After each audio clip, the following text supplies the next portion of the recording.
I think we're live.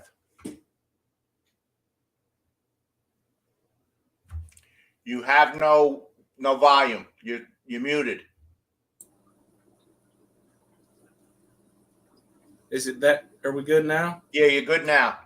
Oh, man. See, I can't see nothing, but we'll go with it anyway. As long as everybody can hear me and possibly see me, I guess. I don't know. StreamYard's doing something funny right now on my end. I think it's my computer. I can hear you and stuff, but on my screen it's still showing the fish talk with the host. Let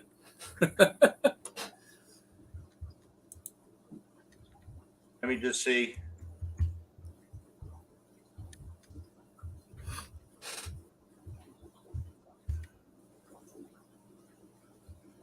Okay. All right, you are there. All right, we'll just go with it. Okay.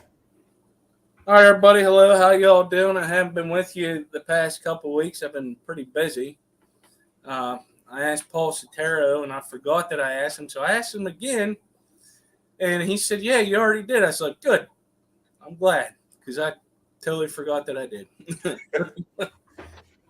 And thank you for being here, Paul. Yeah, you're welcome. Robert can't be with us tonight. He has a function that he's doing with some friends, which that's cool. He doesn't have to be here. He can still have a life. One couple things I want to talk about before we get to you, Paul, is the auction that we had. What was that? Last Saturday, as a matter of fact. Yeah, last Saturday. I feel it went very well. Thanks everybody for participating. Also, the breeders that have participated, and we already have set up another one.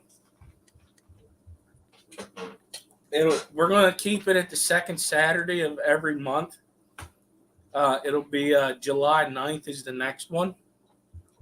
So if we already have some breeders lined up, if you are interested, you can email us at the fishfamauction@gmail.com.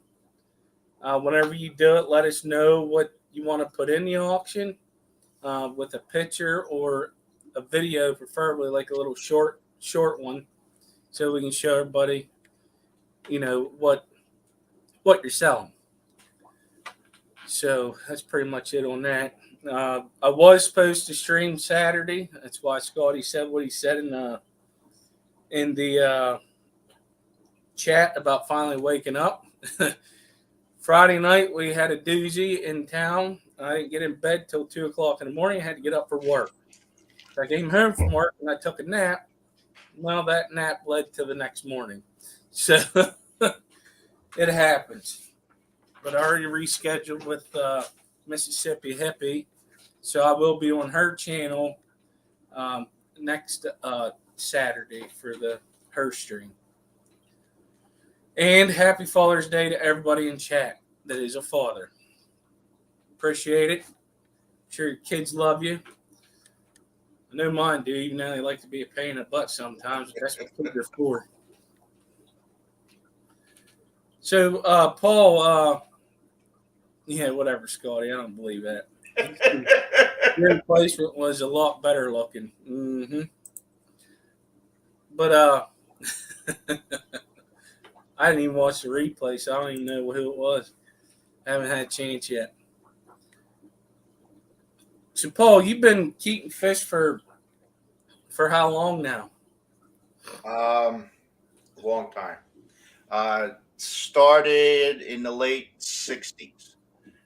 So I was about, 7, 8 years old. It was a goldfish. I won it at St. Michael's Carnival. So it's one of those things you throw a nickel into a fishbowl. So I think that goldfish cost me $5. A lot of nickels went in there. And it was in a big goldfish bowl. That's how I started. It was like a 5-gallon goldfish bowl. Sat on top of one of my mother's cabinets, and every week had to hump the damn thing down, empty it, clean it, and then put it back up. And back then, There was no such thing as cycling tanks. Everything had to be cleaned, washed, bleached, scrubbed, and then put back in. So it was a good thing I started with goldfish. But even my tropical fish, that's what happened back there. That's uh, that was the way of the world in fish keeping back then. Everything had to be broken down and cleaned and put back together. Who knew for cycle? I could tell you whenever I first started, I didn't know. I did the same thing. I There took was no all the fish internet when out. I started. You know, the books basically told you that's what you should do. There was really no discussion on seasoning a tank. I mean, basically every every week or two, the tank got broke down and it was completely fresh. The filter got, and it was a box filter back. My first tank had a box filter, so you take everything out of it, and it was fiberglass, not even floss. It was fiberglass and charcoal. And when everything turned brown, you took it out, threw it, chucked it, and started from scratch. So there was no beneficial bacteria colonies in the filters either. It was just basically doing physical filtration, just pulling this. It was basically a polisher. Right. See, whenever I first started, I didn't know all that neither. And I think I was 12 or 13. And I didn't have internet then. We didn't have that. We didn't have internet. It was dial up. And Mine was smoke signals. I'm serious. This is that you got to remember. This is the late '60s. Yeah. You had like 7 television, and this is in New York. You had 7 television stations. There was really nothing that you had to go by what the guy that owned the fish store told you how to do everything, and everything else was you learn as you go, and you make a lot of mistakes. You kill a lot of fish. I know I definitely did. One of my filters I had was an under gravel filter. And I still did that. So I'm with you. You didn't know. It was crazy. Yeah, it was, yeah, you did everything by the seat of your pants. There was really, again, like I said, you learned as you went. I mean, there was it was, and especially when you're a kid, you're not subscribing to magazines and all this other stuff. You basically, an adult tells you this is how you do it, so you do it. And I remember when I graduated to my big tank, my Metaframe 10-gallon. And if anybody doesn't know what a Metaframe is, it was the aquariums that had the chrome around them, and they had slate bottoms. They never leaked, but that was my first big boy tank. So, and we like I said, we broke them down every couple of weeks, completely. Fish, net all the fish out, change the water, clean, you rinse out the gravel. No, nothing was supposed to be left in there that looked like dirt. One thing I did do though was the water that they were in. When I made sure the temperatures matched, I dumped that water back in. I did do that part. I mean, that really isn't saying much because there ain't really that much beneficial bacteria in the water column itself. No. But everything was dumped down the. Well, actually, I would carry the tank out to the backyard and dump it into the grass, the water, so the grass looked good. Yeah, mine did too. Just that one spot. The grass always looked nice. I had this beautiful, nice green spot right there. Anything that was growing there grew really well. Yeah, it's funny. That is so funny because I did the same thing. That's great. So how many fish tanks do you have now?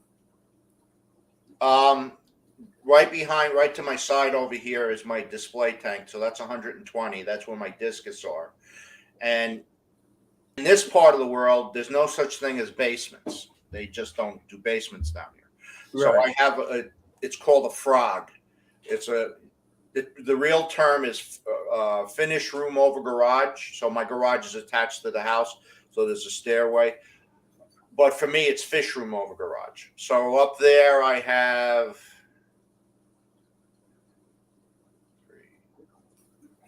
7 tanks up there. So the biggest is a 40. Most of them are 20 longs. I have a 29. I did have a 10, but I don't know if I had a little issue with them again. They started the new one started leaking from the bottom. So I had a good thing. I have a 5-gallon that I keep for like a hospital tank. So I just took everything in the 10 and threw it into the 5. But this is like the third time I've lost a 10-gallon tank up there, and in less than a year. It's all Aqueons. I just think they have production issues with those 10 gallons, because all my other tanks up there are Aqueons. They're solid as a rock. It's those 10s just leak. I've had them go as quick as a month. They started leaking, and then it averaging right now about 6 months when I have them set up, and they start leaking, and it's always the bottom seal. It's always that bottom seal. So now I have two 10-gallon tanks in my garage that I need to reseal, because the last time I brought them back, Petco told me to keep it, and then they gave me a new one, and then Aqueon sent me, because I called and complained, they sent me a Whisper a hang-on back filter. Oh, really? That's all sitting in the back. It's still packed up. I haven't used it yet. So I recommend people stay away from Aqueon 10-gallon tanks. Funny you say that, because I have 2 of those empty sitting back, and they were new. So I probably need to water test them if I ever need to use them. The 2 that I have are older ones I got off people. Yeah. I have an issue with one of them. You can't fill it up to the black line, the black rim. Yeah.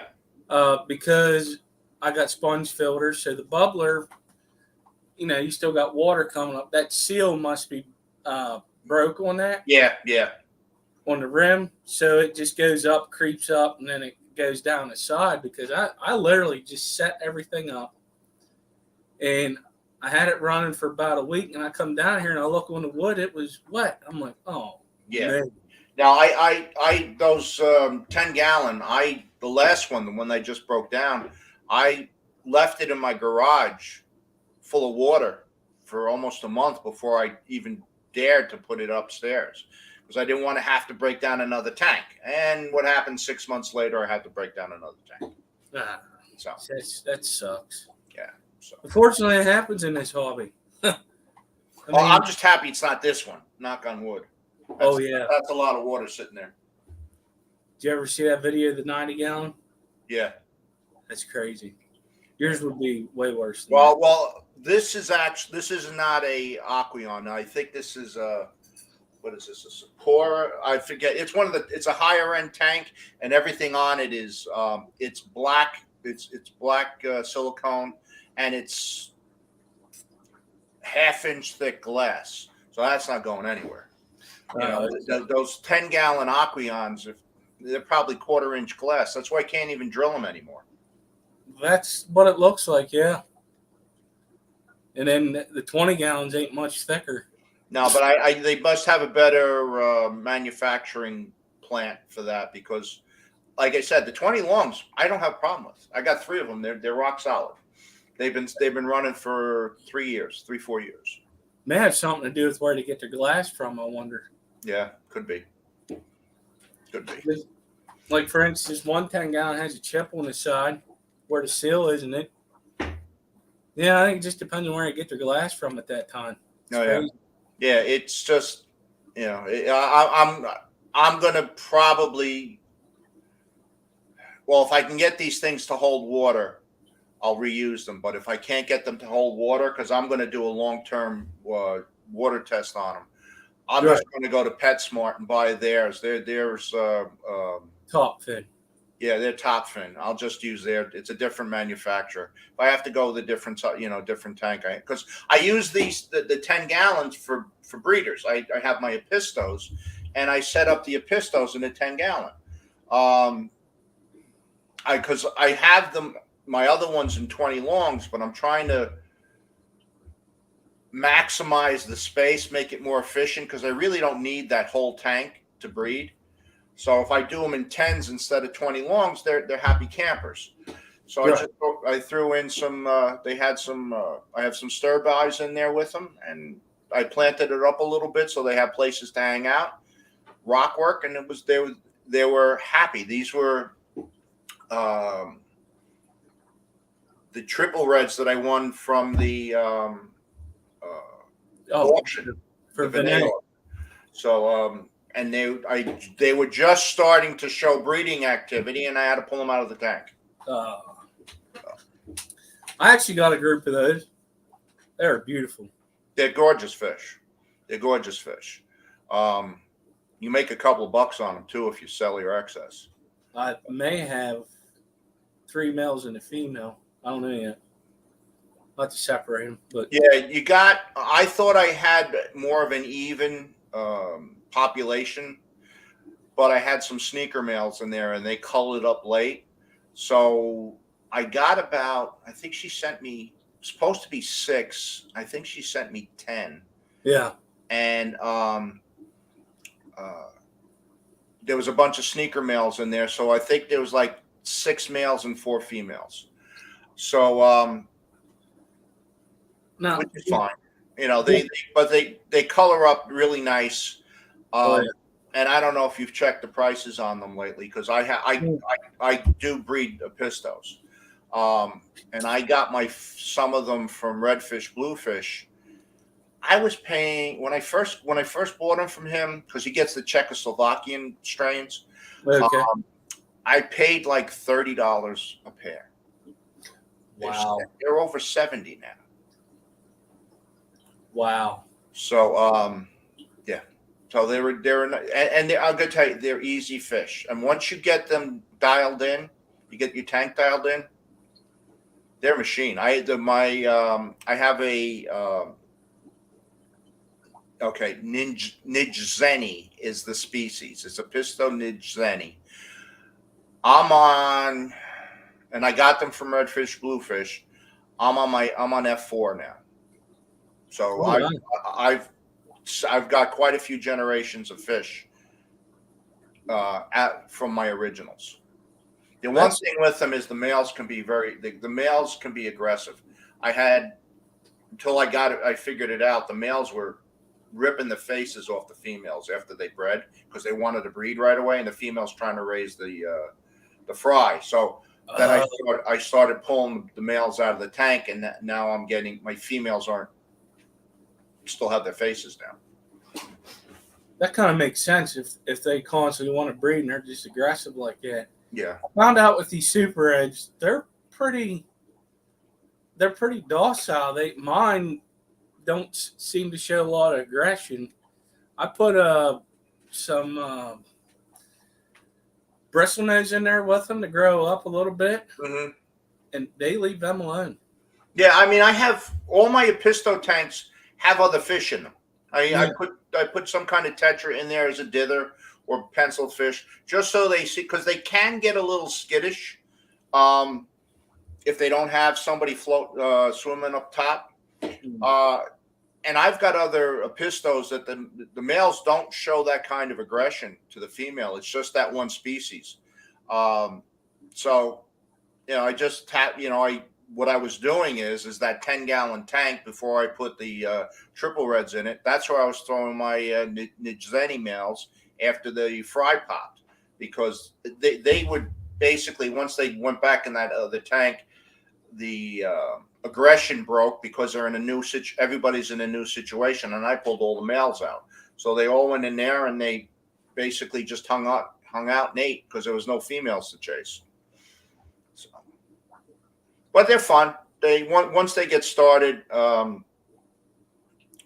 they go to town. Dee Dee says it's probably Paul's water. It must have steroids in it because he can move Java ferns like no one else. They are tough plants too. Yeah, I don't know what's going on with it's that I actually only keep this tank has the most variety of plants in it. It's got Java fern, um, Pogostemon octopus. Uh-huh. I got some Val in here, um, some Anubias. I got like three different types of Anubias, and there's some uh,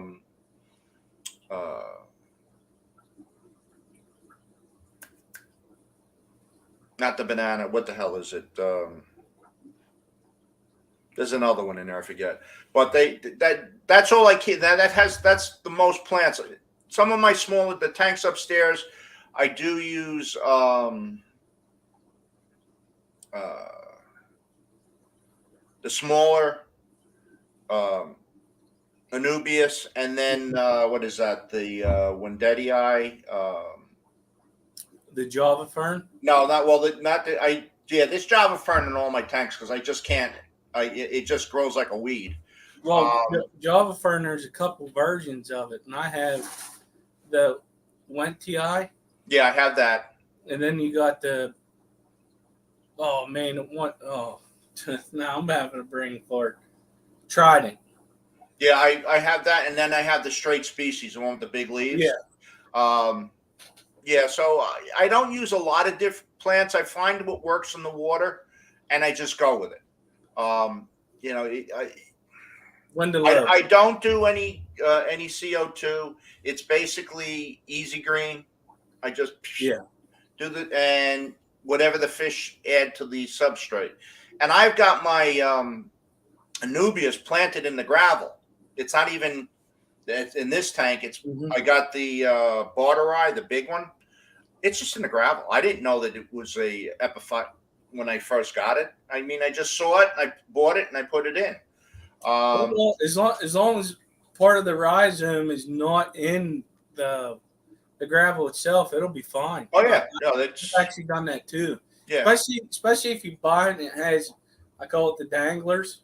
Yeah, pretty much for them to grab a hold of something. They do fine.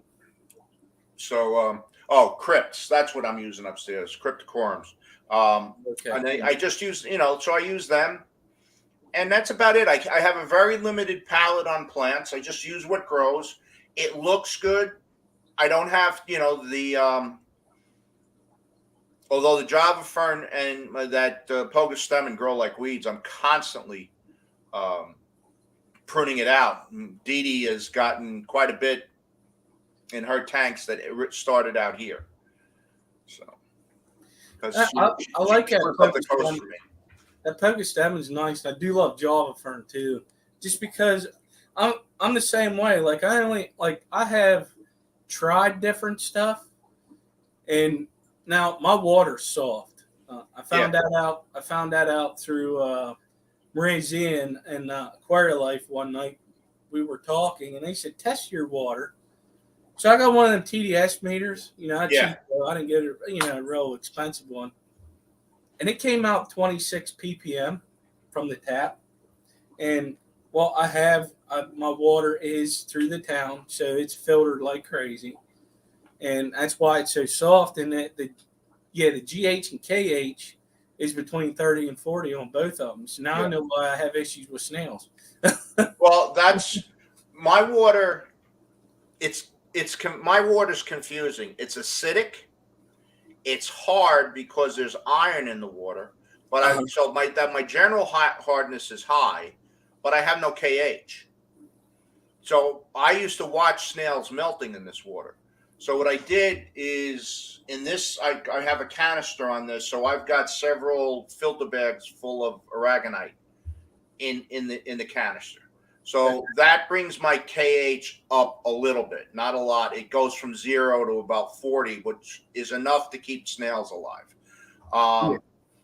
But being acidic, you wouldn't think the water is hard, but I've got iron in the water because they pull utility pulls it out of the Cape Fear River, so it's river water. It's not groundwater, so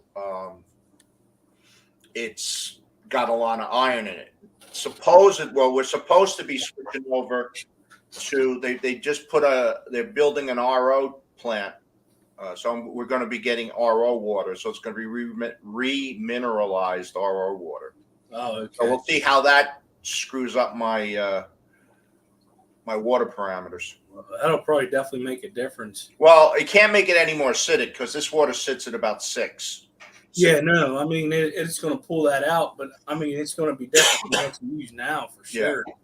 The iron will be gone. So whatever they remineralize it with, it won't have the iron that's in it. But like I said, there's no calcium in the water at all.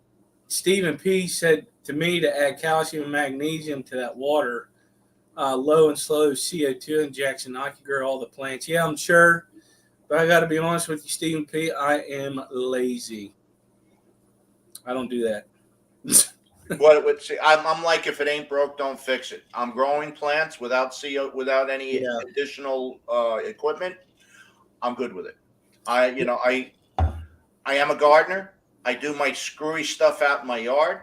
In my tanks, I keep it pretty vanilla.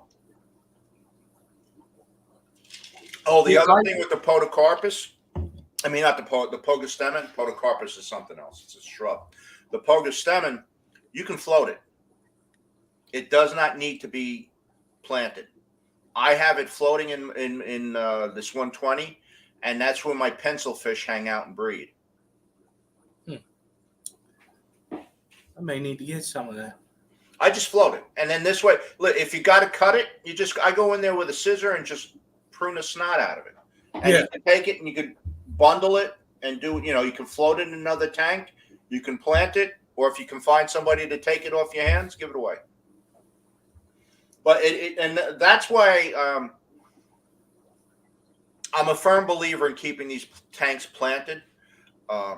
My parameters when I first set this tank up were all over the place. I set it up with artificial plants, and it was it was constantly moving. As soon as I started with the real plants, my parameters are like steady all the time. There is no fluctuation. I can test this water at any time, and it's within points of what it was the last time. I agree with you on that. I didn't whenever I first started back into the hobby, I didn't know crap about plants. So I started with, the fake, and it just seemed like up and down, up and down. And that was what that 55 up there. And I just started adding, simple plants, Anubis. Then I started getting into more of the streams, learning about crypts. I put crypts in there. And that's what I seem to have the most success with is the Java ferns, Anubis, and crypts. And actually recently, whenever I did this 20 over here, Aponogetans, I went and got that that bulb pack from Petco, to me. Yeah. I love them. They work. But, and what is that, Tiger Lotus? Yeah, well, Tiger Lilies are great. I have 2 different varieties of them, I just noticed. But, yeah, I really like them. Yeah, and they give you a nice color. Again, and they're a low-tech plant. You don't have to add – you add CO2, it'll bump it up a notch. But you have an established tank, there's enough stuff in that gravel and floating around, and if you put a little fertilizer in there, they're going to go perfectly well. And it's, one less thing you have to worry about failing. Another thing I do, I don't know about you, but I know me, since I have plants, I don't gravel back a lot. No. Especially close to the plant, because for one, I don't want to uproot it. Now, once in a while, if I'm looking, I'm like, yeah, it's probably time to do it. I'll do it here and there just to, help it out. But other than that, I don't, because I don't want to mess with it. I'm practicing sacrilege with this discus tank. It's graveled, planted, and I don't, I rarely, if ever, gravel vac. I've got plenty of, but with all the these quarries in there, they're picking up everything that goes down, and then the plants finish off what's not. If there was an Mhm. issue, you'd see it when you started doing your water tests. This, like I said, dead, steady. Nothing changes. It's steady as it goes. So, and again, like I said, if you had other discus people in here, I'm doing it all wrong. And They don't it's like they like bare bottom tanks with no plants in them. everybody's different, and everything works differently for Yeah. each person. So, It all depends on what you want to do. Now, if you're breeding discus, yeah, I would have. If I was breeding these guys, I would have bare bottom tanks because you have to feed the fry so much, oh yeah, and it's and easy they to need clean. they need constant water changes. So you don't want to have a lot of gravel in there. You don't want to have anything that, if you have like a couple of pieces of driftwood or something, that's about all you want if you're breeding discus. But I'm not breeding discus. I'm keeping that for my enjoyment. And if they do Mhm. breed in here, I mean they breed here in here all the time. I just don't keep the fry. I mean it's just I tried doing it once, and life gets in the way, and unless you're totally dedicated to them, you can't bring them to size. That's why I like the Epistos. They breed, they do it all on their own. I don't, the only thing I have to do is feed them. And do you have them caves in your pistos? Yeah, yeah. Also, what I do, small flower pots. I mean, really small clay pots. They're good too. If Oh, you just want to okay. throw them in, because I have I don't, somewhere along the line I acquired about 40 of them. So Oh, okay. I just make sure they're clean, and I don't even break them. I just throw them in. I wiggle them into the gravel a little bit, and then the Epistos use those. Yeah, I had bought and I got a gift card from the fish fan for my birthday, and I was trying to figure out what to get from because it's from the aquarium co-op. So I was looking. I was like, wait a minute, I got a pistos now. I mean, those little caves are fine. Now Yeah. you have to be very. I have Hong Sloy Epistos. They're larger, so those, especially for the male, he really can't get into the cave. The hole is too small.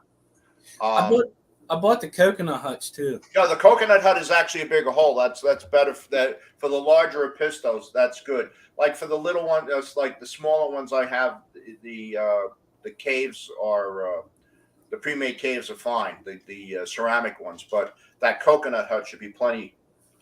So for the super edge, from what I'm looking at one of the males, I should probably use that coconut hut. Yeah, they're cockatoides. They get bigger. Uh, Yeah. So all right. so if you were doing like McMasterized, they're smaller. Um, So the smaller varieties, you could use the ceramic pistol caves are better. I mean, there are other ones that have a bigger hole. You just have to look at the size of the hole, and Oh, it's small. yeah, well, yeah. Then if it's going to be a big fish or bigger a pistol, then it's all relative. But a larger a pistol, you're going to need a larger hole. And I wouldn't drill them because they're going to crack. Yeah, they're already probably made with some Yeah, special way that they made them. You it's a know. thin wall. Yeah. Hmm. Probably use them for something else. Who knows? We'll see down the road. There's more stuff to come in this fish room, that's for sure, but you just don't know yet. Do you have any breeding projects besides the Epistos that you've been working on? Um, Corys, I breed Corys, and again, I don't go out of my way. They just do it. I found that the less intervention, the better. So it's basically you set them up with an environment that works for them, and they'll just do it on their own. I don't need encouragement from me. The only thing that really gets them to spawn is when I do my water changes. Mhm. I make the water colder. So it's almost all cold water going into the tank when I do the water change. That stimulates them. It really works well on stir-bys. Stir-bys really that temperature change really gets them in the mood. But well, so what do I have? I've got Sturbys. Um, I got the Aeneas, the bronze cories. I've got pandas. I've got false bandits. I've got smudge tails, and basically it works for all of them. You know, you just Yeah. and then in this tank here, I've got a dwarf acara. It's a purple. It's the purple belly dwarf acara, and they're breeding. I mean, there's always every week there's a new cloud of fry, but my discus eat them all before I can fish them out. Never heard of that fish. Yeah, it's a dwarf acara. I mean, they're not the most vibrant colored fish. I mean, if you wanted a vibrant acara, I would go with the electric blue. Right. But it's a nice. What I like about them is they work well in a community tank. They're not your typical cichlid that they're just roid machines. They're running around chasing everybody. Yeah. Yes, when they do breed, they will guard their patch, but they're not going all over the place running everybody away. So they work really well. They're a cichlid with less issues. Let's just put it that way. Okay. A lot of cichlids have issues. I mean, they're just like once they get they become adults, they just want to take everything over. So they're a much easier cichlid to keep, and I find that with most of pistos too. They're basically I keep them in community tanks. So they have a dither fish, and I keep cories in there. For the most part, they're fine. Yeah, I was very surprised with these. When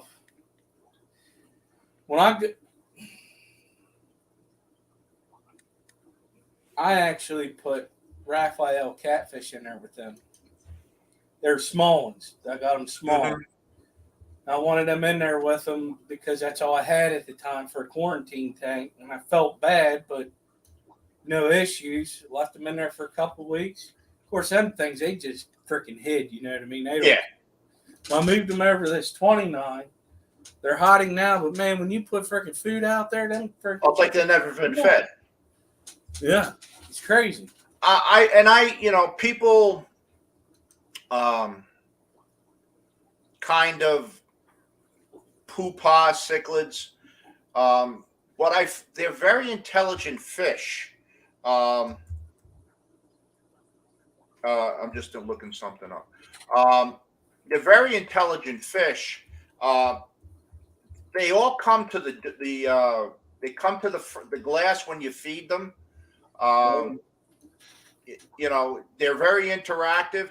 And again, like I said, I'm not dealing with African cichlids or any of the big South Americans with the attitude problems. So I can keep them in a community setting. And yeah, that's what I like doing. I like the community tanks. There's always something going on. I like that too. Behind me, though, I have the Star Sapphire cichlids. Yeah.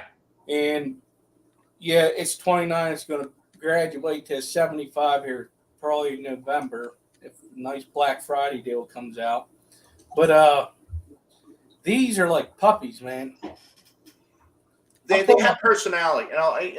I've kept rainbow fish. And like I always break Bentley's chops. I said, what's smarter, a sack of rocks or rainbow fish? Sack of rocks. I mean, they're beautiful fish, but and I know some people say they do interact, but it's not the same. It's like there's something behind those eyeballs that's working. It's basically the rainbows is kind of like give me a girl or give me food. That's it. Well, I know, like, the only rainbow I have, and I know the rainbow enthusiast are going to say it's not a rainbow, is a Madagascar rainbow. Yeah, I had those. I don't know, maybe it's a cichlid then because whenever I go to that tank, it's at the front waiting for me. Oh, yeah, yeah. I had 3, but they passed away, but I got one single. He's a big boy, too. And Like as soon as I open that lid, he's at the top, ready to go. But Yeah, I got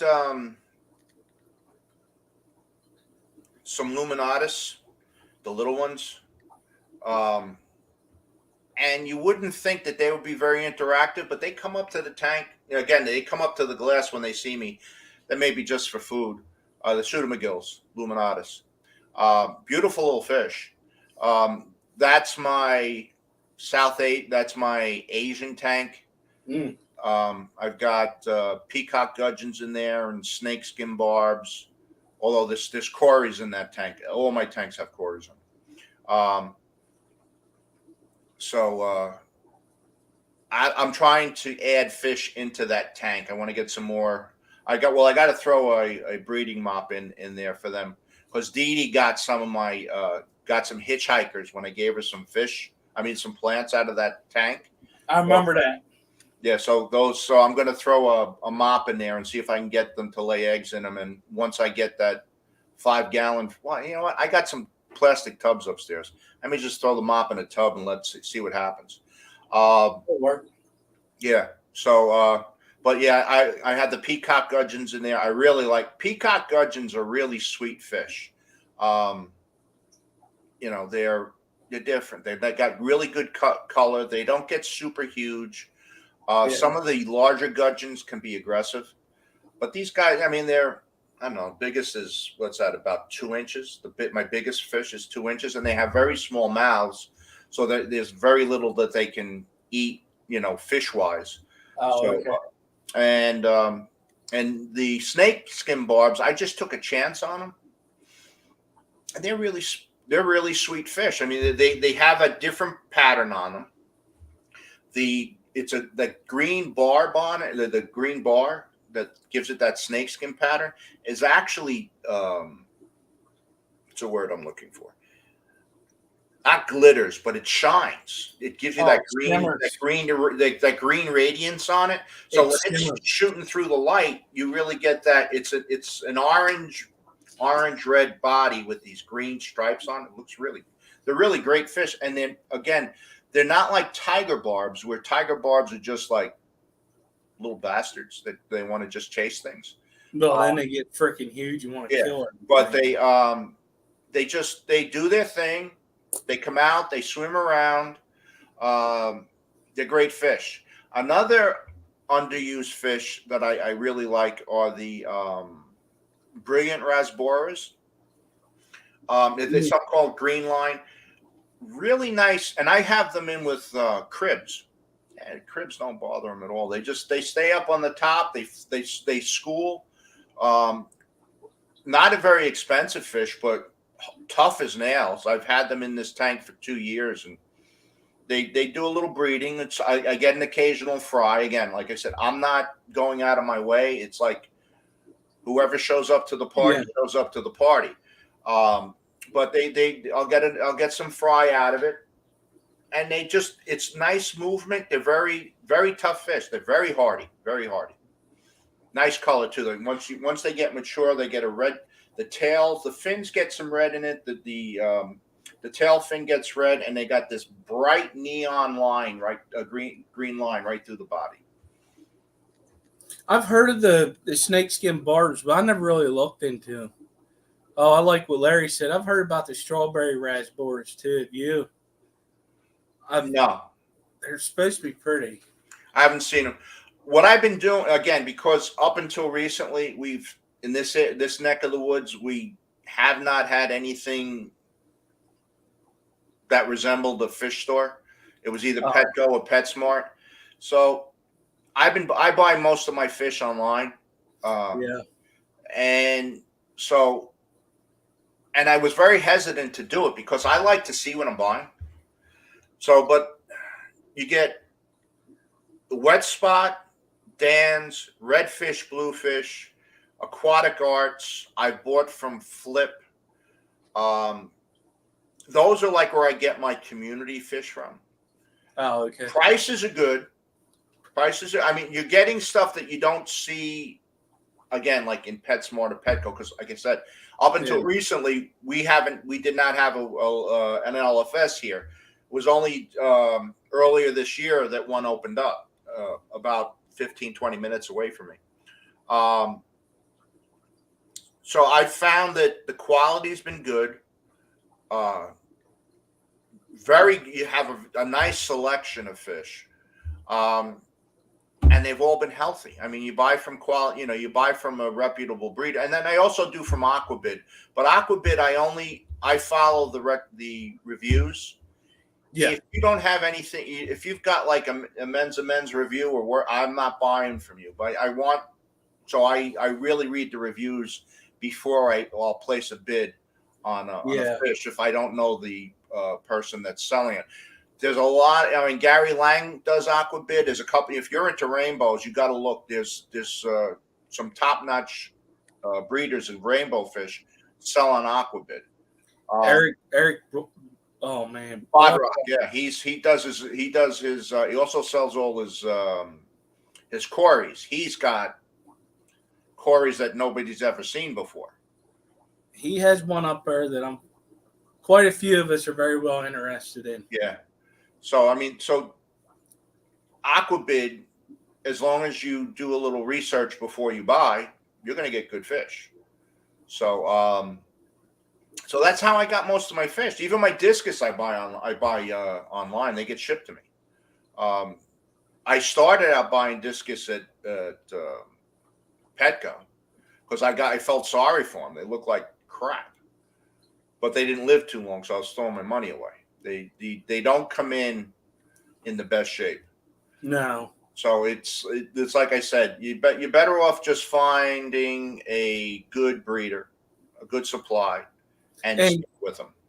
They're honestly, all right, Dee Dee, talk to me later about that. But that's one of the things one of the big reasons about this auction that we're doing. Because there's a lot of breeders out there that we did not know about. Oh yeah, more coming. That hopefully next month I can, get involved, or August. Sorry, but yeah, I mean, I'd rather buy it from a breeder as opposed to obviously a box store. But even some of the LFSs, they don't get some of the rare stuff that a lot of fish keepers keep. No. In this country, because it'd just be hard to get it out of country because there's a bunch of logistical stuff you got to do with that or whatnot. And I'm with you. I don't even care if it's a damn neon tetra, but if somebody's breeding them, I know it's a better quality. Yeah, that's what it comes down to. I'm all about the quality. A lot of these box stores where they're buying their fish from, the genetics on the fish are screwed. I mean, they're so closely bred, they got terrible genetics.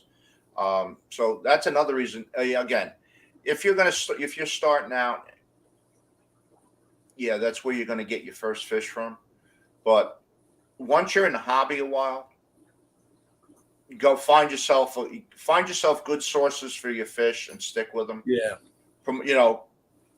Excuse me. Promote those guys, help them stay in business. You won't regret it. Like I said, I'm buying my discus from Myrtle Beach Discus. They're about an hour south of me. The fish come from Indonesia and Malaysia. I mean, they're Asiatic fish, but he quarantines them for a month. They come in. They don't go on sale for a month, and I've seen his quarantine procedure. He's got. I mean, by the time these things they go out for sale, they've got nothing in them. There is basically food and fish. There is not a single parasite in these fish. So I don't even, and don't tell anybody, but I don't quarantine those fish when I get them. I know what he does. I put them right in my discus tank. Every one of my discus now is from him. I know that, again, that's sacrilege, but I know what he's doing. And his water's the same as mine because he's only a short way away from me. I don't quarantine Dan's fish. Yeah, I know what they're doing. If they're doing the right thing, I don't quarantine them. But like if I get stuff from the Wet Spot or any of the other people I buy from. Except, like Yeah. I said, I haven't quarantined Dan's fish either. Well, they didn't a lot. And see, that's another thing. If it's like the LFS that I have around here, there's a couple now. The one I don't go there anymore because it's just he don't pay a lot of attention to his tanks. But Yeah, this lady that I go to, when she gets fish in, she quarantines them. She don't put them up for sale right away. yeah, And that's what I like. And if they get sick, she treats them. She does everything for them. yeah, She pretty much what Dan does. yeah, Now, okay, she don't put the meds in right away, but she watches them. yeah. She observes that. That's how I quarantine. I don't add medicine to add medicine, because what happens is that if you start doing that, the pests or whatever they're getting become immune to it. So Right. so they develop an immunity to the meds, and then you're in the shit, because now you don't have anything that will treat them. So I'm only going to treat when I see something happening, and most of the time it's just salt. I'll just put some salt in the water and raise the temperature. There's a medicine that I get. It's called MicroLift. It's an herbal medicine, and actually Petco sells it. There's not harsh chemicals in it. It's good for salt and fresh water.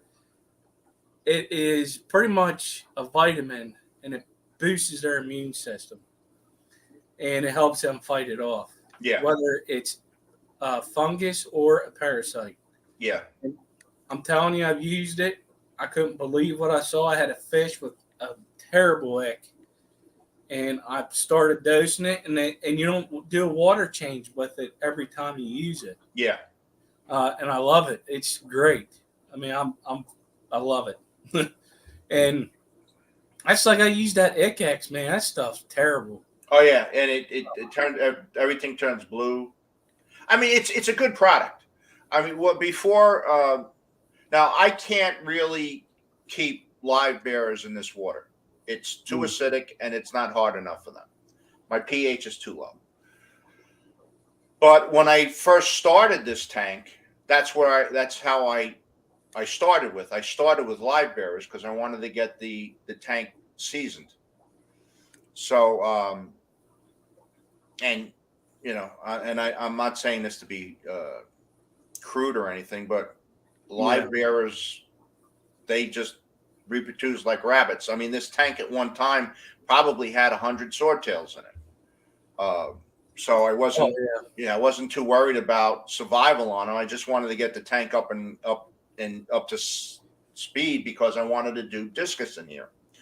And that's the one thing. If you're going to go discus, do not. I personally don't recommend starting them out in a fresh tank. Put other fish in it for a while. You'll thank yourselves, because at $80 a fish, you don't want to watch them die. I think the seasoned water is the biggest. I don't do anything different with this tank except temperature. This tank right now is at 86. I keep this at 86. In the winter, I'll drop it down to like about 82. But it's always over 80 degrees. It never drops below 80. But yeah, I make sure you've got a seasoned tank to put discus in. They'll be much better off for it. And don't buy little discus. They are very sensitive, especially if you're starting. Don't look at that $25 a discus price. You know, even if from a good reputable seller, if you've never dealt with them before, buy a bigger fish. They're hardier. So buy something that's 4 inches instead of 2.5. It's a more mature fish. It can handle a lot more adversity. And then if you decide you want to go forward with that, buy yourself 10 and put them in a tank and grow them out. And never buy discus singly. That's the other thing. Discus are a community fish. They like to school. So if you're going to buy them, never buy less than 5 or 6. Once there's less, you get that real cichlid mentality comes out. They start picking on each other. But once there's a group of them of like 5 or 6, that disappears. They basically coexist very happily. There'll be occasional chasing. There's still cichlids, but it's not like it is if there's just like 2 or 3. They start beating the snot out of each other. Oh, okay. Yeah, that's one fish I would like to learn. There are some very, very beautiful discus out there. That's for sure. They're gorgeous fish, and I it's really sad that you get these people that that keep discus and they try to make them something they're not. They're not a hard fish. I mean, what if you keep your water? If you do regular water changes, you feed them good quality food, and you give them a decent sized tank, you don't have and keep it hot. That's the only thing. They need hot water. They do. Once that water starts getting cold, you'll start seeing them get ick and all sorts of diseases. But you keep it up there in the 80s, they're happy fish. And there's a lot of fish that live at those temperatures. So it's not like they just can't. It's only discus. Like I said, I have 3 different types of cories in there. I've got cardinals. I've got Siamese algae eaters. I've got Peruvian blue and red tetras. I've got pencil fish, and I've got rummy nose in there. And I've kept rainbows in this tank. So that they work with. There's a lot of fish that can take that will live very comfortably in warm waters. And this is a planted tank. Nothing's so. If anybody's ever seen the videos I posted on that discus tank, all those plants are alive, and all those fish are still in here. So that's pretty cool. Holy cow, Paul! We only got 3 minutes left. Wow, time flies when you're having fun. Most definitely. I want to. Sorry, everybody. My computer's being stupid, even though it's working on everybody else's end. My StreamYard is. I mean, I can see chat a little bit. I was doing chat off my phone. That's why you see me looking down a lot. But for everybody that showed up today, I really appreciate it. And I appreciate Paul being here today. Sorry I didn't get to do my normal hellos because I don't know. I think I'm going to have to do an update on this computer or something. Hopefully I can do something because I was going to try and join Bob's stream today for the Tennessee Fish Mafia. May have to do it from my phone. I hate doing it from my phone. I really plug it in. I know. But the thing is, see these hands? I can't type on that because whenever I'm on my phone and people start saying hello to me, it takes me forever because my fingers are so big. Phones don't work for me that way on chat. Oh, hey, you're in there. Look. I was supposed to do that. Yeah, hey. See what I mean? Yep. So happy Father's Day to everybody that's out there. As long as you qualify.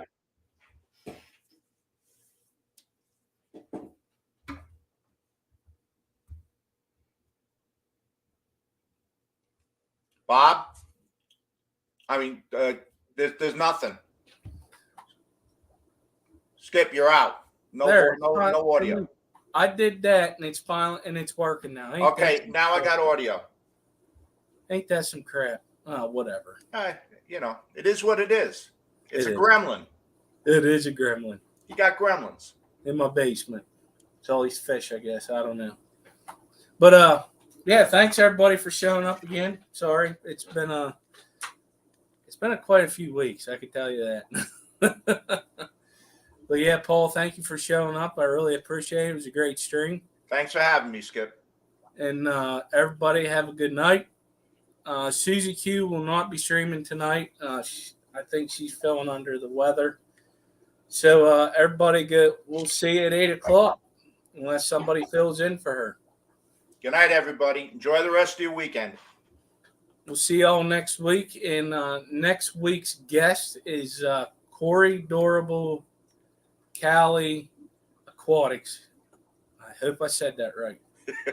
That's who we have next week. That's who it is. That's who it is. All right. See y'all later. See you later.